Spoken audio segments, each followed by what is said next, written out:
So I'm going to go ahead and make a hybrid out of this piece here and this back piece here, and I 3D printed out of PETG 1 3/4 to 2 inch adapter. So we'll have that, be good to go, and I won't have to wait on nothing. So let me get that done and we'll move forward.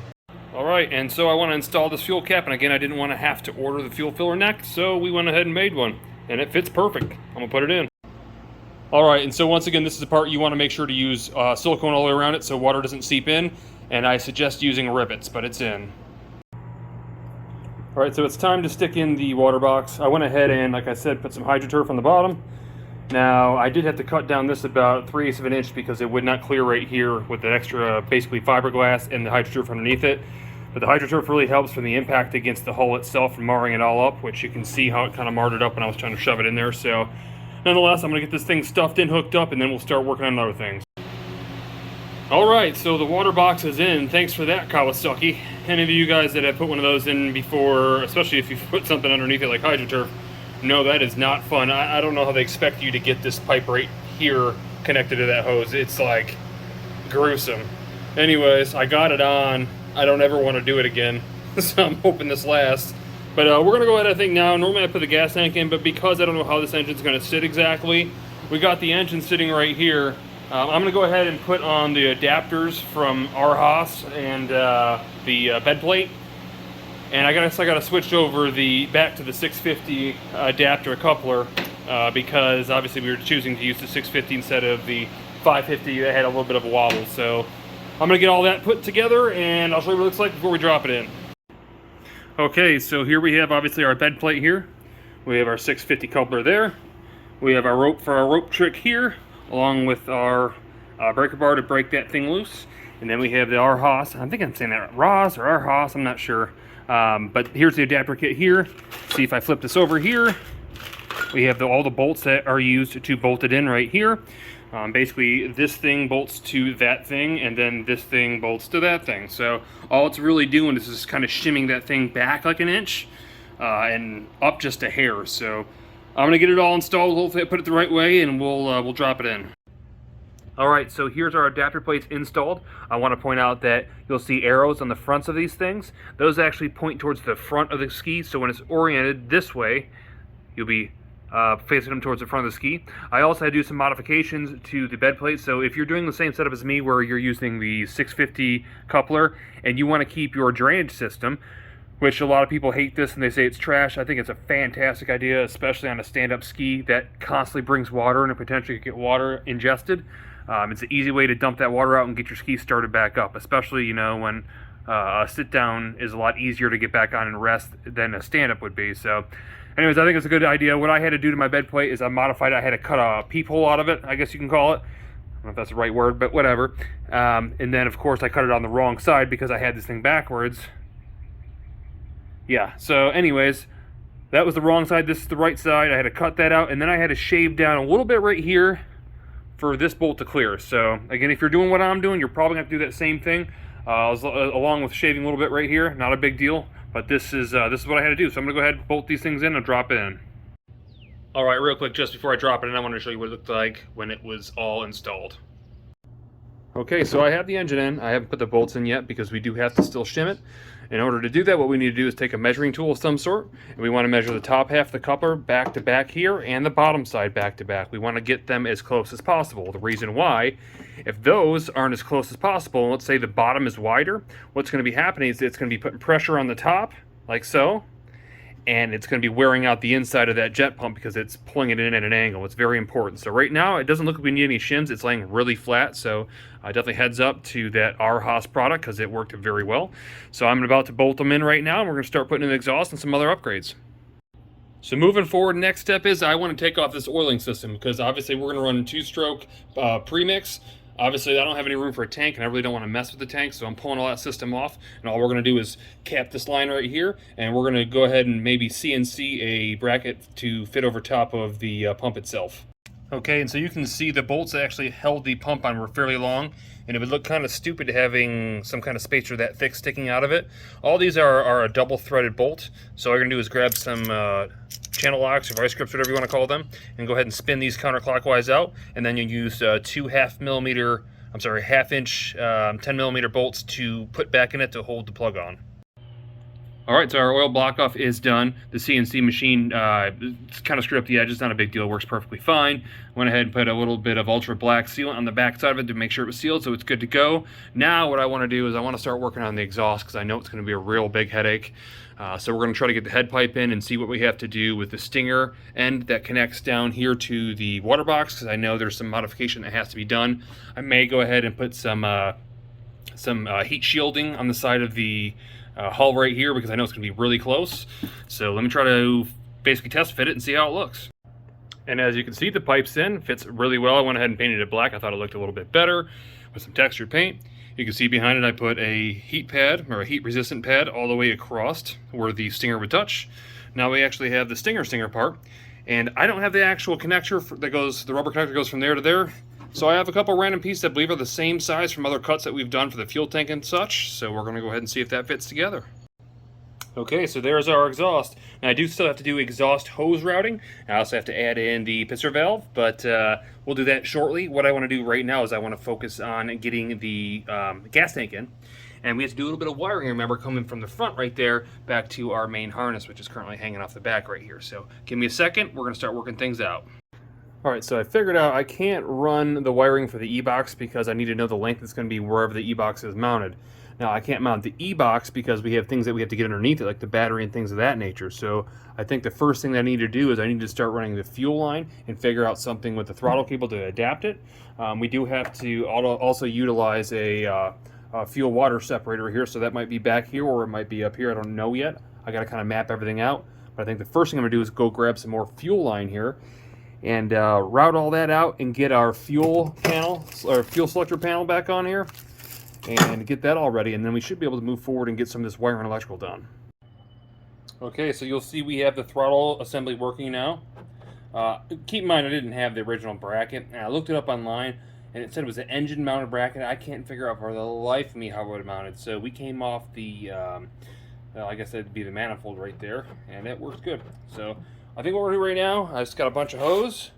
We are going to go ahead and run all the fuel hosing, and then we will run the tubing for the actual cooling system. And after that, we're getting kind of close.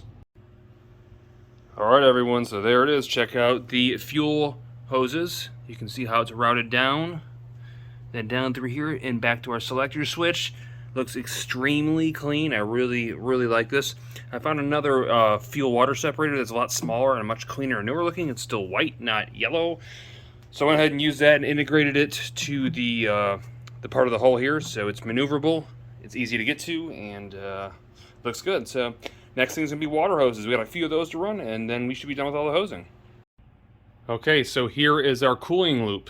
Basically, we have it coming out of the bottom of the stinger, and it's splitting off to an oversized piston right there, and then teeing off to a smaller 1/8 inch line going to the inlet tube right here. Now, there's a lot of people that'll tell you there's performance nozzles that can be had. You can block that one off right there and put a barb down here and connect those two and run the piston from it. And the whole idea of that is basically you're trying to put less water into the exhaust. You don't want to load up the water box so much that the backflow kind of bogs you down on top end. So you get like an extra 400 RPMs or something like that. But again, I think that's kind of ridiculous, having to weld things shut. This is a much simpler program. So basically, you'll see that this is a much larger than typical piston. Typical piston is like a 1/4 inch. This is like, I don't know, like almost 1/2 inch or something. It's the same size as the barb coming off the stinger down here. And then it tees into a smaller one. So you're getting a lot of restriction going back into the engine, but you get a lot of free flow coming out the side here to our anodized aluminum piston. So essentially, you're letting a lot more water out the side of the hull than you are inside through the exhaust. Now, this is fine, assuming that your engine isn't getting hot. So you don't know that until you hook water up to it and make sure that it's functioning correctly, but that's the most important part, keeping your engine, your exhaust cool, even if it means not having that extra 400 RPMs. But like I said, that should work just fine right there. So now it's time to move forward. Okay, so next step is we need to integrate our primer. So we are getting rid of the choke. Not just because we broke the mount off, but because I want a primer, not a choke. I happen to have this old one laying around. It works perfect to my knowledge. So we are going to go ahead and install that where the choke used to be. Now, I did custom CNC a plate for this back half right here. I don't know what went over. I think maybe that's where the electronics were before. So we'll be covering that with the plate. And then we'll be tying actually to our oil injection line. So that was just basically an extra leftover line because we cut off and deleted the oil injection. And it had a tube that basically went in right in the top of this throttle body adapter, not throttle body, but the carburetor adapter here, and the mounting plate. And it had an orifice that came right inside and it shot oil right into the intake. Now, rather than wasting that capping off, I'm going to take gas and squirt gas right into that hole where it needs to be. So it's actually an absolute perfect fit, and it's exact same size tubing as that we need. So let me go ahead and show you how that's done. Alright, so we're working forward and getting our electronics box put in. I've got everything kind of sitting in here. I got the battery in there, making sure it's going to clear, and I have made a bracket right here by simply cutting out a square, a couple circles, and a couple holes. I basically made a template out of paper, so it was really easy. You just kind of pushed your finger against the holes and it kind of filled out where I needed it to be. Made a paper version of it, it fit, and now I made a metal version. So nothing much more than that.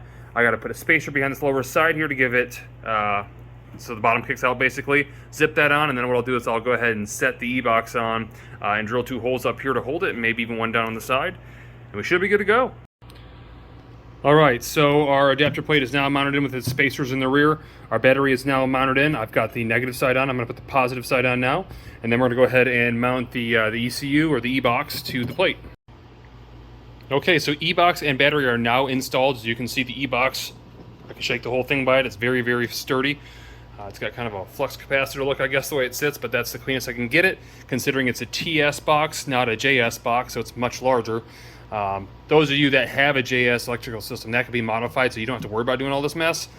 But it is what it is. I think overall it looks pretty good. Now, there is one last thing to fix with this wiring, and well, that's that flappy cord there that has been plaguing us since we took off the handlebar pole. Now, keep in mind, I've got to figure out where the wires are up there somewhere, and I got to get these connected. But I'm not just going to connect them. I'm going to cut them to length, and I'm actually going to use a what looks to be a 4-plug pin switch, or not a switch, but a connector to it, so it's disconnectable, and we don't have to worry about ever having to cut these when we have to get back to it.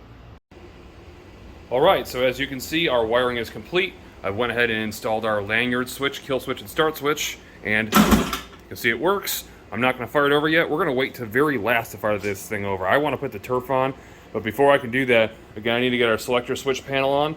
So I'm going to throw that on real quick after I clean it up, silicone the back of it to make sure nothing leaks in, and then we're going to start on our turf.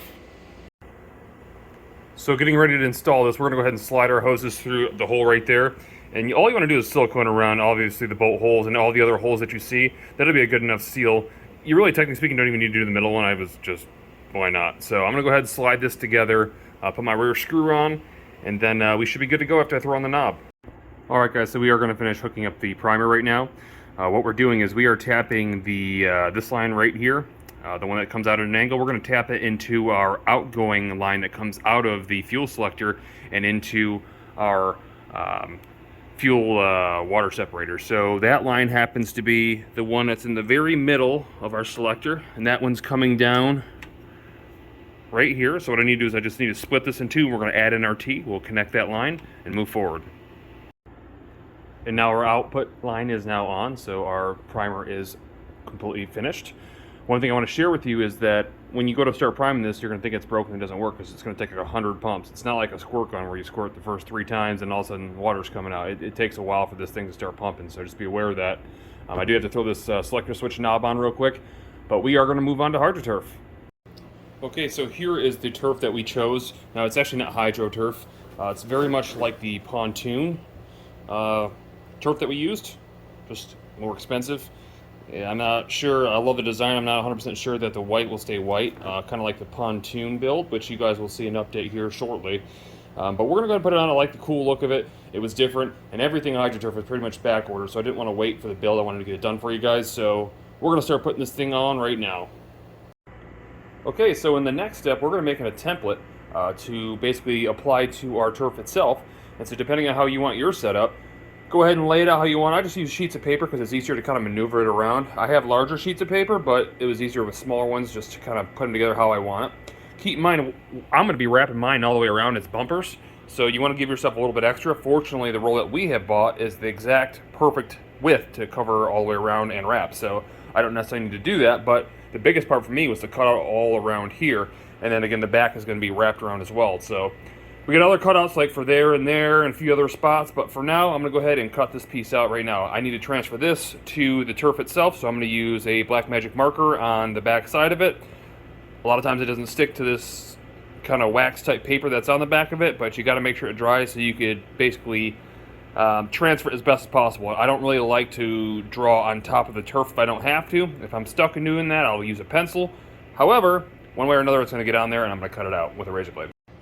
Okay, so now that your template is cut, you want to test fit around all your corners to make sure everything looks good, as you'll see right here. The next thing you want to do is you want to make sure that everything is wiped off nice and clean, because if there's any kind of dust or residue, it's going to help stop this from sticking. You don't want that. So that said, after you do that, you want to make sure that you have good access as far as how to peel. So what I'll do is I'll cut a real light line right across from here to here, just with the tip barely getting through there. So when I go ahead and apply this, I can peel this part alone off, stick it, and then peel the back off. That way I don't have to worry about putting it on or getting this huge piece on perfectly straight, because it'll allow me to get just the top part there and then move to the back all the way around the edges. So let me go ahead and do that. I'll show you what it looks like. Okay, so I thought maybe it'd be easier if I show you exactly how I do this. So what I do is I go ahead and I made my slit, as you'll see right here, just in the paper. I'm gonna go ahead and fit this exactly how I want it. So I wanna make sure I got it perfectly set, like so. I'm gonna go ahead, put my knees on it after it's set. I'm gonna peel this back, and take off my adhesive, whatever it's called, make sure I'm still lined up. Now we're gonna go ahead and set it in place, like so. Really simple, not hard to do. And then again, we're gonna move all the way towards the back. So let me do that and I'll show you the finished product. All right, so there's our finished deck. Now what I need to do is I need to do these areas right here, as you'll see. And what I'm going to be doing is I'm going to make sure that this pattern here runs to continue there. One downside of this particular company that sells this mat is they never cut it perfectly even. So forget it if you think it's going to be perfectly even unless you get a wider piece, which I could not find. I think it was like 31.5 inches was the widest that they sold. So what I'm going to do is I'm going to line that up like that. If you happen to still have those cutouts that you made for when you cut out your fiberglass, that's all you need to use. If you're unfortunate like me and threw those away because it was in the way, well, then you need to make some more out of paper. So that's what we're going to do right now. We're going to cut them out. I'll show you what it looks like. And so there you have it. Now, we're not completely done. I do want to wrap the bumpers all the way along the edges. However, if you'll notice right now, down here, it's starting to peel up. And that's kind of typical, not just of these cheaper type turfs, but the high-end brands do the same thing. And so what you end up having to do is take some DAP contact cement and cement both the inside of the ski and the adhesive that's on this turf here, and then let it dry and then connect it. It'll eventually stay, but I have to test it out in here before I go ahead and start putting it all around here. While we're waiting, because I don't know where I put that stuff, I do have it, we're gonna go ahead and throw on our brand new HydroTurf hood seal.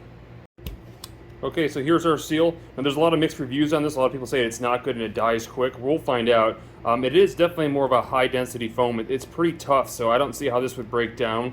You'll see it even has a channel here for the hood to get used to sit inside. So, yeah, we're going to go ahead and put it on. They even throw in a couple stickers for you if you want to promote them, but this wasn't sponsored, so not happening. Anyhow, as you'll see, this is not sticky. Now, I thought it would have adhesive, but, well, it doesn't. So, once again, we have to find that DAP contact cement. However, before we do that, I need to test fit it all the way around it. Now, some of you will think, well, I know there's going to be a break in this, obviously. Should I put the break up in the front, where nobody touches? It's kind of not a good idea. And the reason why, if you'll notice up here, there's actually a channel, a water channel that comes out right here. That's for water to drain. And there's actually no lip on the front side of that, which means it would be a lot easier for water to come in. Now, even though there is a lip on the inside, it's not necessary. There's not in the back. So I'm going to fit that piece in the back. I don't know. It seems like it makes sense to me. I've done this before and not had any problems. But, who's to say? Maybe it could come off. I don't know. But again, I want to put it back here because I feel like there's less water going to get in the channel back here and get this thing to peel up. So that's what I'm going to do. Alright guys, so I did find the contact cement. Now this isn't the kind I normally like to use. I normally like to use the gel formula. This is the fast dry formula. The only difference is the gel formula is thicker and doesn't drip as easily. So obviously it makes less of a mess. I think though when I bought this one, there was no gel available. This one does work though, it's just a little bit more messy. Don't you guys worry though, I'm going to put a link in the description below for the gel version. You can get it if you need that to put yours on. And here is a small brush that'll obviously fit inside the channel here to put our glue in. So let's go ahead and move forward. We're going to go ahead and we're going to start by like every 4 to 5 inches by painting it on and then sticking it, painting it, sticking it on. You'll have to put it on both the foam side and the fiberglass side of the ski. Wait about a minute and 30 seconds before it's tacky and then push together. Okay, so we're going to put a little glue on the stick here. We are going to go ahead, or the brush I should say, we're going to paint a little bit on like so. We're going to go ahead and paint on a little so down here. Give it a second to dry, then we'll stick it. And again, we're going to keep on moving forward by every 4 or 5 inches at a time until we get all the way around. Okay, and so now that the adhesive is dry for the most part, we're going to go ahead and we are going to set our small areas down. I'm going to find the very center to start. Should be right about there. And I am going to work my way around like so, making sure it's pressed into place. Giving it a minute to dry, and again, we're going to move forward. We're going to continue going all around. Now, if you feel more comfortable or feel comfortable doing longer sections at a time, you don't have to stick to 4 or 5 inches. You guys can do the whole thing if you want. If you can get it done within that 2 minutes time, not get it on the ski and get it stuck to where it's supposed to go, by all means do that. I like to go slow just because I know that it's going to come out good. So let me move forward and get this thing all put on. Okay, so now everything is installed. What you'll see right now is I have the hood strapped down, and the reason for that is because you want to go ahead and this is going to create kind of V-like indentation inside the foam. You want to make sure that that happens exactly where you want it. You don't want the hood to be too far back or too far forward where it's not sitting on the seal, or maybe it's, you know, got a gap between the seal and the hood, so where water's going to come in. So I got it set perfect. It's locked down. I'll leave it like that overnight, and we'll move forward on some of the side. Okay, so the turf is having a tough time sticking as it wraps around. Using the DAP solution, it's definitely sticking to the ski and not so much to the turf. So maybe that does come down to cheap products. It is what it is. This stuff's typically made for a surfboard. Ideally, it should still work, but it's having trouble sticking to it. So as of right now, I am not going to wrap the rest of the rails in the front bumper. I might go a different direction than that because I do not want it peeling up. I won't be happy. But what we do have to do is put in 2 brand new tow hooks, one in the rear, one in the front, as you see right here, which are billet aluminum. They match very well, so I'm going to throw those in, and you know what? We're going to start this dang thing. Alright, so front and rear tow hooks are in. I went ahead and just dumped 2 gallons of pre-mixed 40-to-1 gas inside there, premium 93. Keep in mind, I have not changed the spark plugs or cleaned the carburetor, so we know it ran before. I don't know how well. I never really revved it. I just know it started and idled for a second, so we'll be lucky, extremely lucky if this thing runs great. Here's what we got to do. We're about to start this thing. I gotta grab a lanyard so I can put it on top of our lanyard to make sure that it doesn't not let us start it. Then I have to basically crank this thing over to the point where it pulls fuel from this tube. I've already filled up the fuel water separator, run through here and back to our carb. So it's gonna take a second of cranking. That said, we know that the cylinders are dry, so I just sprayed WD-40 inside those. I know that we have, well, you can't really see that, 12.7 roughly volts. You can see that or not. So we should crank just fine. Let me get you all set up here on the stand, and then we'll get this thing fired. Okay, so I couldn't find a tether, otherwise I didn't want to look, because I have a bin of them, but they're kind of hidden in the back of the shop because it's a mess right now. So I went ahead and used the Aquatrax one. It fits perfectly right here. That's in right now, and again, keep in mind we want to look at this tube here. We want to make sure that we see some blue goodness flowing through. There it is.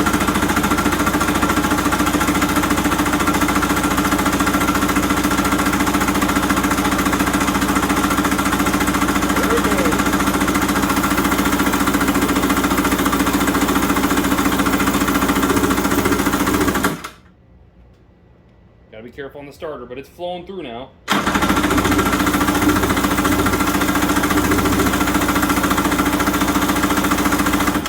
Let's see if we can go ahead and spray a little prime. I know it's going to take quite a few squirts to prime it, but hopefully we can get something out of that.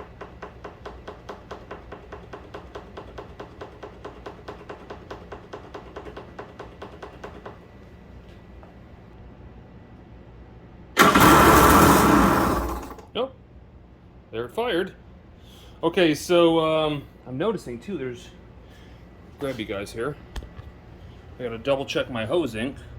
This valve right here looked like it was just dripping out some gas, and it was. So I gotta figure out why that is. It doesn't look like it's pulling enough fuel. I don't know if it's still too low. It should be with 2 gallons. But let me do a little research. I'll be right back.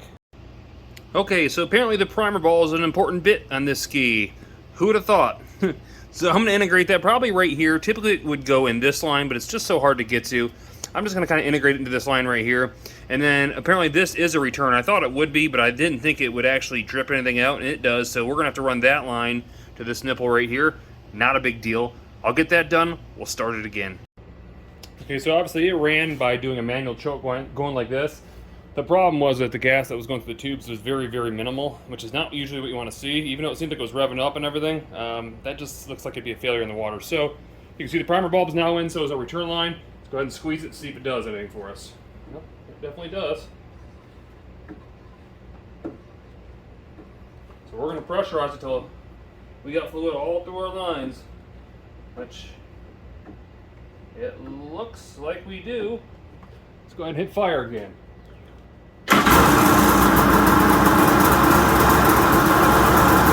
There it is. Revving for a second. You can see the return sending it back.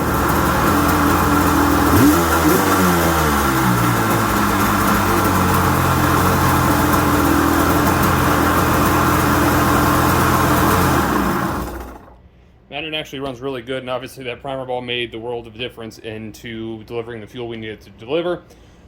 Obviously that's important. Now I don't have a hose on it this very second, so I don't want to keep running it because I don't want it to get to the point where it is hot and causes damage. However, typically you have between 30 and 60 seconds to run one of these things before you have to really put water on it. It's not like an outboard boat. Anyhow, thing runs great. Let's go ahead and shut this down and move forward. Alright, so now that we're at the end of our build, let's talk about price, labor, and what all went into getting this to where it's at. Let's start with price. The initial purchase price of the ski alone was $250. Now we know that the engine was free, that came free from a great donor, and a whole complete different hull, that was $0. Parts, paint, and shop supplies were $925. Yes, $925, that was a lot, making a total of $1,175. Now, though the parts and shop supplies and paint were very expensive and labor was tedious, I would say at $1,175 that this is a fantastic deal on a ski that's of this detail. Now, from my experience in my shopping, typically these skis go from anywhere $2,200 to $2,500 range, depending on how well modded they are, especially with an upgraded 650 or 750 engine. So I think that we're in a clear. I'd say most of that would be considered more labor. So for those of you that are considering buying a custom stand-up ski or any ski, or potentially doing it yourself, just know that you can do it yourself, and basically what you're doing is you're paying yourself for labor at that point. So either you're going to pay somebody else to do the labor or you're paying yourself to. So I think it was a fantastic deal. I think it's a very cool ski. What happens with this ski will be soon announced here in an upcoming video. We got more plans with it. It's not done yet, and I don't necessarily mean by work on the ski, but what we're going to do with it. So stick around. We're going to end this one with a montage of cool pics of this thing, and I'll see you in the next one. Even when you feel low, you can still go. Even when you feel slow, you can still go. Even when there's no hope, you can still go. I never answer to no, man, I still go. Go, go, go, go, go, go, go, go, go, go, go, go, yo, go, go, go. Hustle hard, hustle every single day. I'll be making moves till I'm buried in my grave. To the system, I don't wanna be a slave. I've been doing shit my way, or the highway. And in the driveway is a nice range. Cause I grind through the climb, I invite pain. You'll never hear me, bitch, nah, I don't complain. Just gotta flip the switch and you can go and obtain anything you want, anything you need. Your mind's got the key ingredient, it's belief. They deceive with the negativity, but I just slide right by that energy. Even when you feel low, you can still go. Even when you feel slow, you can still go. Even when there's no hope, you can still go. I never answer to no, man, I still go. Go, go, go, go, go, go.